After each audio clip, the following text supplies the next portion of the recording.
deal. I don't want to Yeah. overlook that. Can you tell me about how the Rap Olympics came about? Oh, Wendy Day, God bless her. I love her to death. I love her to the end of time. I found out about her and Rap Coalition. I think I was in the streets and people were talking about, yeah, we fucked up what you going through, Quest. We pretty sure you want to do other records, but you locked into this. You can't do anything. We know about this lawyer slash advocate for hip hop that might be able to help you get out of the label, off the situation you in. So I sought her out and I found her, found Wendy Day, went to her crib in Brooklyn and we sat down. I remember we talked and everything, and she reached out to the label, and I know it took a little bit of time, and thank God for her patience and her having so much of a mind for this and so much of a legal background and knowing her P's and Q's. She got me off the label, and it was a amicable split. I didn't owe them anything. They didn't owe me anything. And we stayed friends after that. She was doing a cypher thing every Friday during the summer. It's a place called the Musicians Union downtown. I'm not sure if it's still there, but it was on like 50th Street between 7th and 8th Avenue.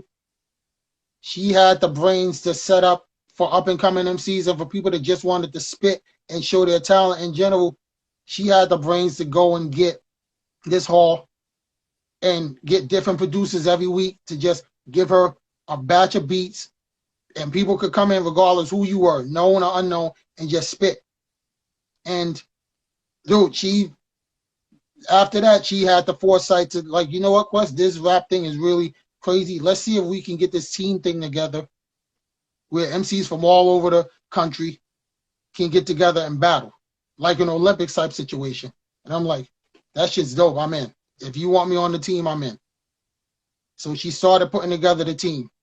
Me, Thurston Howell III, Wordsworth. She reached out to Juice from Chicago. Juice was down, but every team had to have 5 members. So we didn't know who the 5th member was going to be. She started kicking around an idea to us about this young up-and-coming MC from Detroit who had put out an album maybe a year or so before that, and it was local.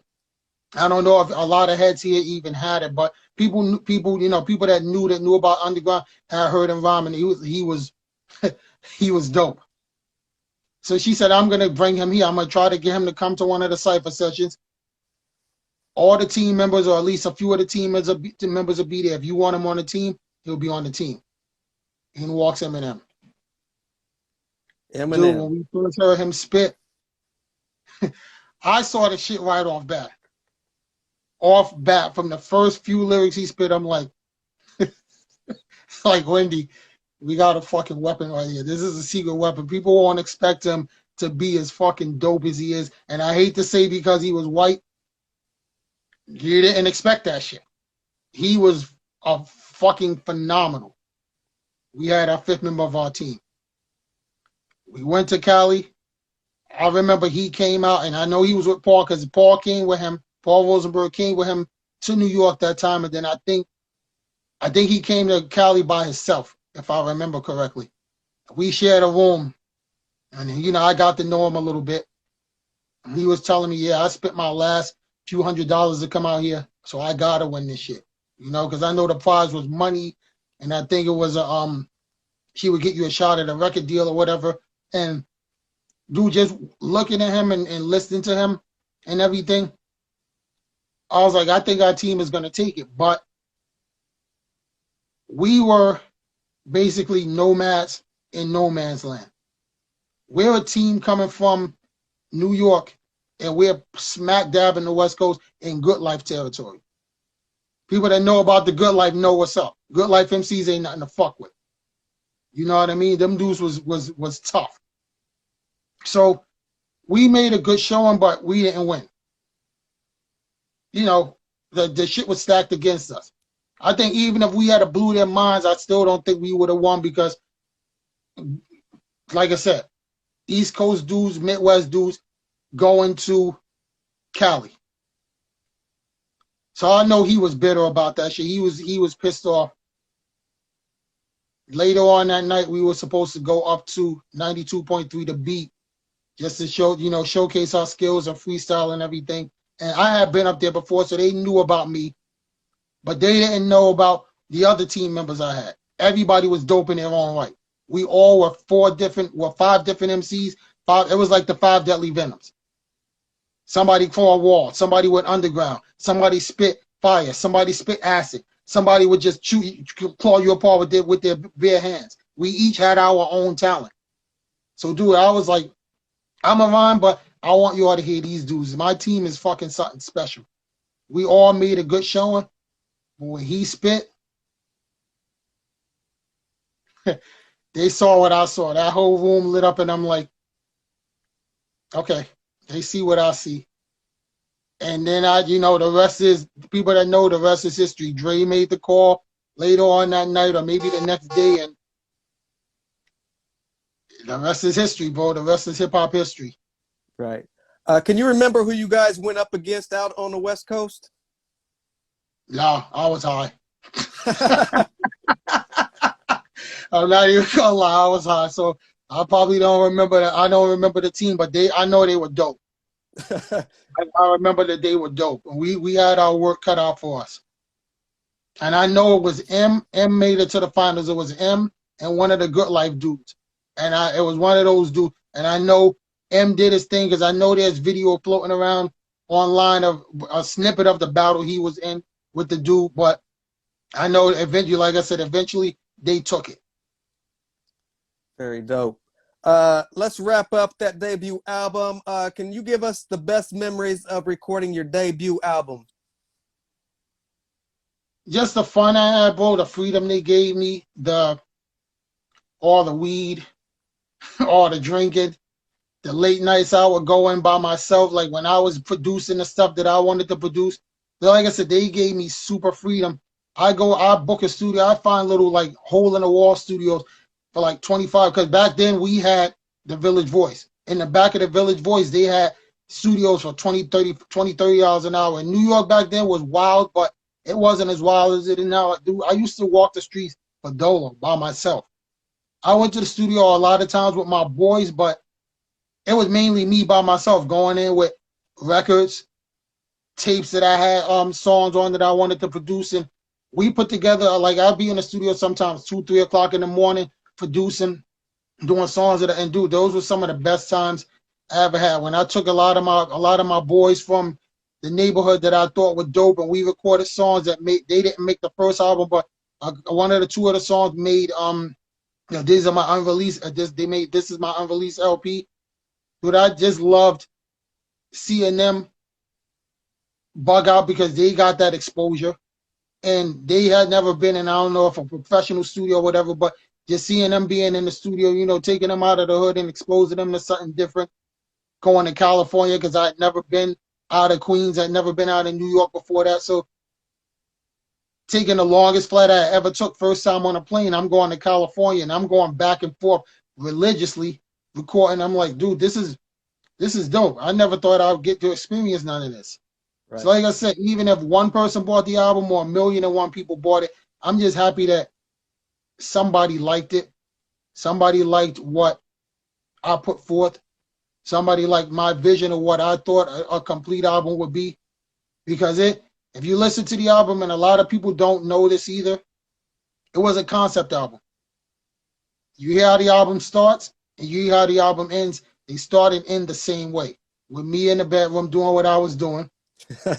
In between, it's a whole day or a whole week's worth of what I felt somebody from Queens or somebody that lived in New York would go through if you were doing, going to battles, chasing girls. Then on the second side, we got a little bit more serious with the 125 pennies for your thoughts, the Dam, the Herman's Head. I wanted to just showcase I was a full MC, and there were no guests on the album. I just wanted to showcase, dude, I can hold down a whole album for Dolo because I have been working towards that basically for 5-6 plus years. Just formulating ideas, what I wanted to do, what songs I wanted to put on it, how I wanted it tracked out. And dude, like I said, it was a dream come true. So I didn't think 10, 20, you know, in 25 is definitely 25 years later, the people would look at it the way they look at it. Like it's a cult classic. Like it's got written up in the Village Voice. They put it on the 10 best forgotten hip hop albums. I'm like, that shit's crazy. I got write-ups in damn near every major hip hop magazine there is. Right. Dude, it opened up a lot of opportunities, and I got to meet a lot of dope ass MCs and got to cipher with a lot of dudes that went on to become big, went on to become legendary. I don't look at myself as no legend. I'm like, I just did what I do. But a lot of the dudes that I work with, the Thurston Howells, the Wordsworths, the Eminems, the Scams, you know what I mean? All those dudes and many more went on to become legendary MCs. I'm just a dude from Queens that just knew how to rhyme. That's it. Can you take us back to Beaks and all of those dudes? I got the AL skills. I got to rhyme around a lot of dudes that hearing them in the ciphers and hearing them in the city and in the Washington Square and seeing them rhyme. Dude, I'm like, I was blessed to be around a lot of dudes that I might not have ever got the opportunity to meet and be around. And to this day, I still consider all of those dudes my family. Those are my brothers. I love the hell out of everybody I've ever met. Male, female, DJ, MC, dancer, anybody. Very dope. Can you take us back to your favorite tour lineup during this time and a favorite tour memory? That's just it. I never got the tour. Never got to do any tours, bro, because they put the album out so late. I might have got the opportunity to do them if they had to put it out in a timely fashion, but I did a few shows. All the shows I did, with the exception of one in Virginia that I did that my managers at the time set up, all my shows were in Cali, so I never really got the tour experience. That's like I said, I don't look at myself as being no legend. I never did the touring. I never did the super having merch and selling merch. I never did the city tour, even just in my own city. I never did the touring thing or whatever. I was a one-off. One of my dudes put it to me like this. He was like, Kwest, the reason people look at you the way they look at you, you were that dude that were humble and came from the beginnings just like us, and you were right there. We don't know what happened that you got stopped, but you were right there. We always saw you as you had your foot in the door and you were supposed to make it, and we don't know what happened. And I'm like, dude, I don't know what happened. Maybe I wasn't supposed to be big like that, because I don't think I would have knew how to accept it. I try to be humble and laid back and low key. I don't think I would have knew how to accept that type of, if I had blew up and became big. I don't know how big it would have been, but I don't think I would have knew how to accept it, dude. At the end of the day, I drink my beers, smoke my cigarettes, smoke my weed every now and then. I'm not try to be funny and try to liven up a room when I walk into it, and try to stay humble and maintain my integrity, bro. Right. Real talk. So anytime you or a Jesse Ducker or anybody that reaches out to me and wants to do an interview about my experiences in this, dude, I look at it humbles me. Because I'm no OG, I'm no legend. I'm just Tommy at the end of the day, bro. I'm just Tommy, Quest the Mad Lad, whatever you want to put it. I'm just Tommy. Yeah, it's imperative that we give you your flowers, because you were a big part of our era. I mean, just seeing you on rap pages and not knowing who you were, and we wanted to know that much more about you. And I'm blessed and humbled to finally, I consider you my friend, honestly. You know what I mean? Too, bro. I don't have fans. I don't like that word. So anybody that reaches out to me, you're not a fan. We talk. There's been times I went online and talked to people. Like, I have a YouTube page, and I'll comment on my own videos when people give me love and say, I'll comment, this ain't Quest. Bro, why would I say I was Quest the Mad Lad? I'm just like you, bro. I've been at my same job now. Like I said, I never looked at it as a 9 to 5. I made no money out of this whatsoever. I made more money working at my job that I've been at for 17 years than I ever made in hip-hop, that I think I'll ever make in hip-hop. I'm a working man. I'm a 9 to 5 dude, just like most people out here. Like I said, I just knew how to rap. Right. I had cut you off earlier. You had said something about Shabam Sadiq and DJ Spinner getting at you. Can you take it from there? 5-star generals, bro. Besides putting out my album, which I hated, And then once people started giving me fast forward, I'll listen back to it, and I'm like, okay, maybe it wasn't so bad. From what I looked at, and I think I had sour grapes and held such animosity toward it because how long it took it to come out. But once I listened back to it, I'm like, dude, this is what I wanted to do. I'm not mad at it no more. I actually love it. VIM, people are always telling me that VIM was one of their favorite songs of all time. I personally, my favorite song on the album is Damn and Disconnect. I kill those shits. I'm not even gonna lie, I kill those shits. You know, if I gotta pat myself on the back, I did my thing throughout the album, and I'm just like, dude, that's what I set out to do. But when Shabam reached out to me after I think I was doing my thing in the streets and going up to 88 Hip Hop, and I had been at Bobito's show, and I had been up to City College Radio, and have been up to NYU, and I was known for freestyling off the top. They reached out to me through my man James DL. What up, my man DL? DL and Eddie L. They had a mixtape series back then. Yeah. All the dude, I know you know. All the dope MCs were featured on the mixtapes, bro. Gaston and Guy, Wise Guy, all those dudes were featured on those mixtapes. So if you was on those tapes and you were from New York, people looked at you like, yeah, we know who's dope. Those are the same dudes I was around when I was going to the radio show. So he reached out and said, we want you on this record. Dude, I didn't know I knew there were going to be a couple of heads on it. I had never met AL before. I think me and AL had battled up at 88 Hip Hop, if I remember right. And he said a line about, yeah, Kwest, we'll do this hype track.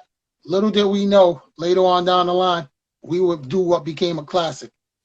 Shabam reached out, and when I got there, you know, we did it at Spinner's house. M was the secret weapon that came in and spit his verse, and I heard all of them spit. They all did their thing. Shabam set it off, and I loved his offbeat style and the way he was spitting his lyrics. I'm like, yeah, this is dope. Scam came, Scam killed it, Eminem killed it, AL killed it. I wanted to be the anchor.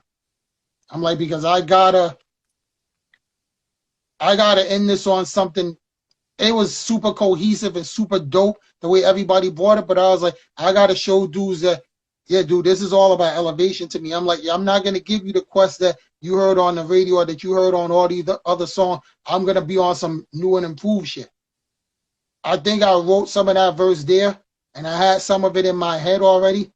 And when I spit it, we heard the playback. I didn't know what my placement was gonna be. I just got placed last. You know, engineers and producers could change up the lineup at any minute.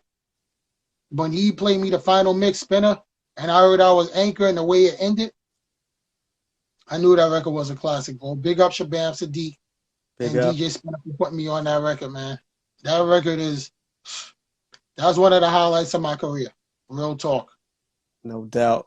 For all your long-term fans who have been wondering what Kwest has been up to, can you catch us up on what you have been up to for the past few years? You know, for those who probably hadn't heard of you since your album, catch us up and what you're currently working on. And for those that never heard of me. And for those who've never heard of you. Exactly. This is a history lesson. Who the f is this dude? This thing, right? You know what I mean? Because like I said, for every person that's heard of me, there's 3 or 4 that haven't.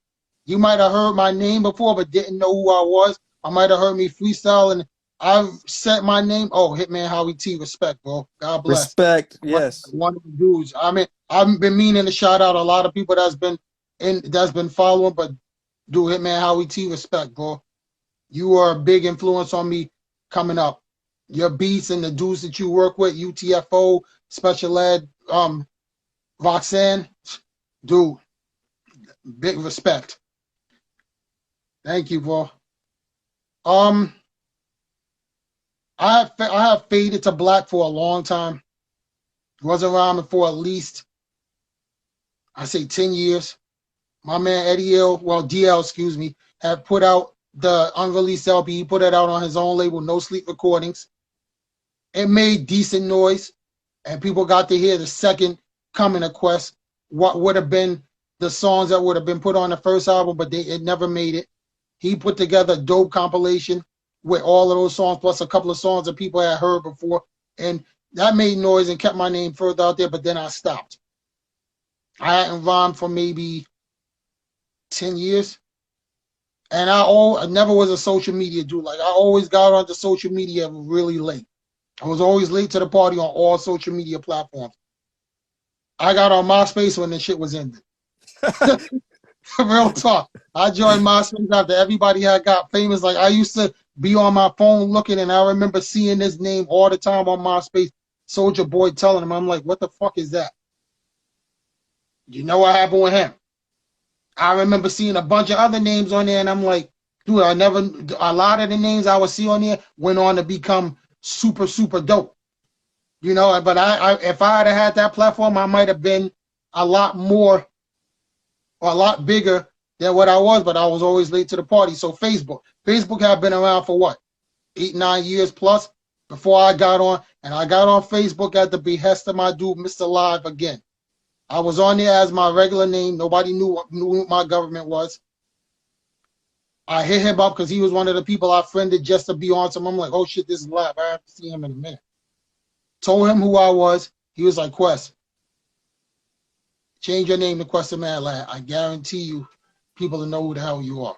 He said, you got fans all over the place. You just don't know it yet. I'm like, nobody remembers that fucking album, bro. I put my name out there, and I started getting 20, 30 plus friend requests a day from people that, oh shit, this is really Kwest Man Lad. One person in particular that hit me up was King Caesar, aka X-Ray, who is instrumental with Master Island's MF Doom, rest in peace. He did a lot of the production for Master Island's. His history goes way back. He's been doing production for the longest. His group Dark Mind, big up Dark Mind, one of the dopest groups that I've ever heard. He hit me up and was like, yo, Kwest, I want to do some shit with you. I always thought your voice was dope. I always liked how you rhyme. Let's work. Went out to his crib in Queens. We did 1 or 2 songs. He liked how I flowed, and you know, it took me it was like riding a bike. I was a little rusty at first because I hadn't been behind a mic in, like I said, like 9, 10 plus years. So it took me a little while to get reacclimated back to it. But once I got back to it, it took to me. So I reached out with his help and with a bunch of other people that I hit up asking for beats. They started sending me a whole bunch of beats, and Anyway Jones from France, big up Anyway too. Lifelong, big up Lifelong, my dude.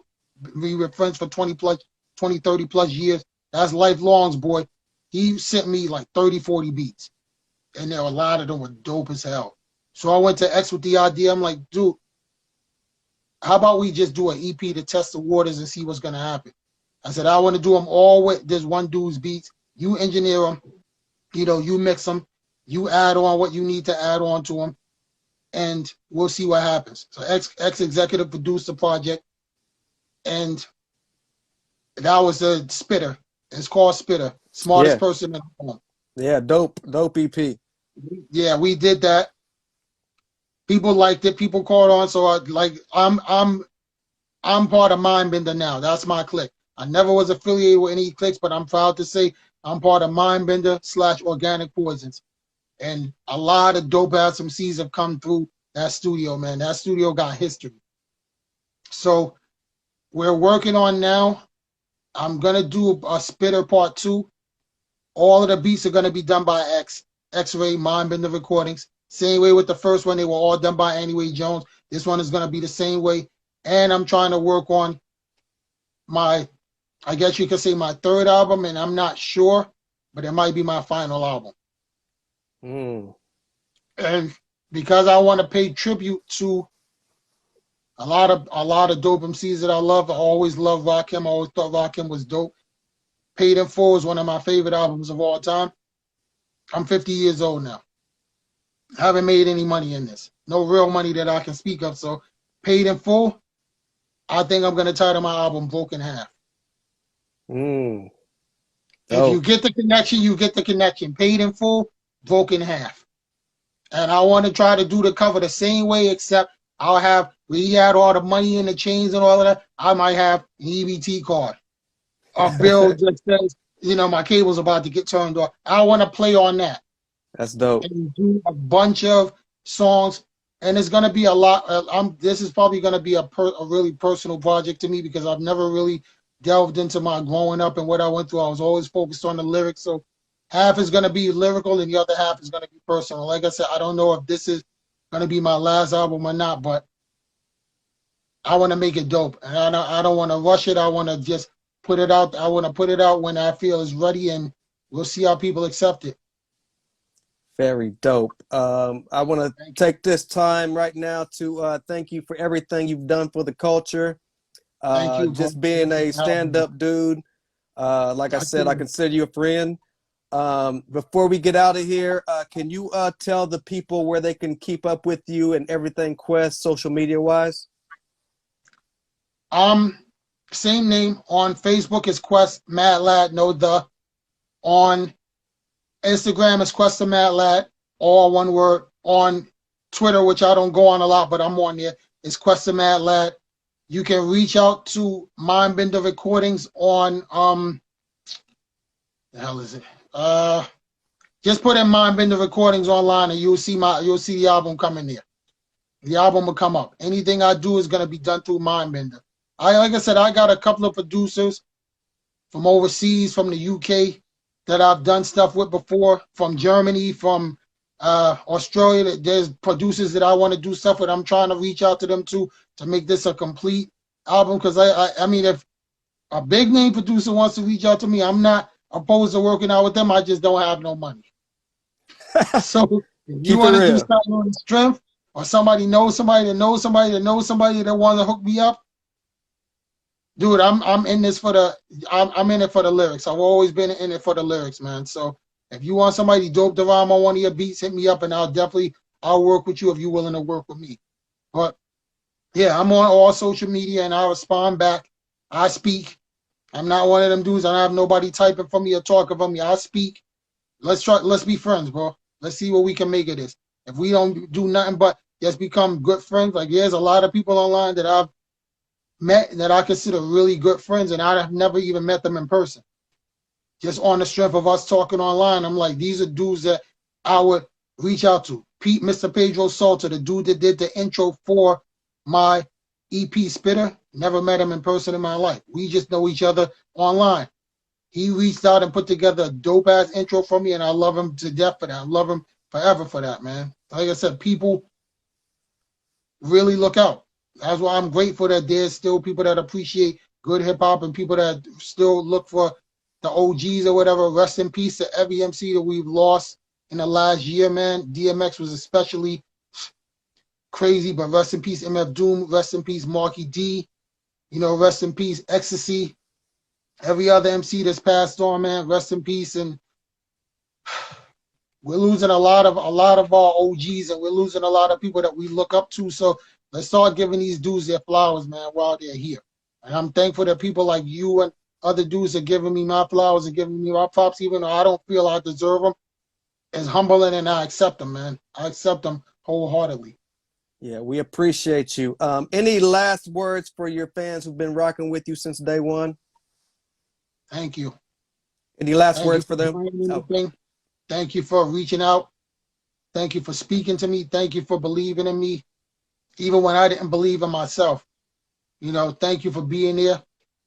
Thank you for still rocking with me, the ones that are still here, the dudes that are my age and older, the dudes that might be younger. Thank you for finding out about me from friends, family, otherwise. I appreciate y'all, man. I really do. I really, really do, man. Anybody that's ever showed me love, I show you love back. No animosity, man. It's too much going on in this world to have any animosity towards anything. We losing people at a ridiculous rate. So we gotta all get together, whatever. And this hip hop thing, it makes us cohesive. It makes us more of a family. Let's try to help each other, man, and let's keep this hip hop thing going. Because there's a lot of dope hip hop that's still out there, regardless what you like. There's a lot of dope hip hop out there, and let's try to keep it going, man. Let's keep this thing alive and thriving for the next, 30, 40 years or as longer as possible, man. Absolutely. Like I said, thank you so much for the person you are, Quest. Thank you, And man. when you get done with that broken half, bring it back here and let's play Of it for the course, of folks, course, and of we'll course. You'll be connect. one of the first people I send the records to. You know that, bro. I got mad Absolutely. love. Thanks again. This has been episode 127. That's the legendary Quest, the Mad Lad. I'm the Thank journalist you. Sin-seer. Thank you so much, Quest. Thank you, man. All One right. love. Be safe out there. You too. All Take right. care. Peace. Peace, bro.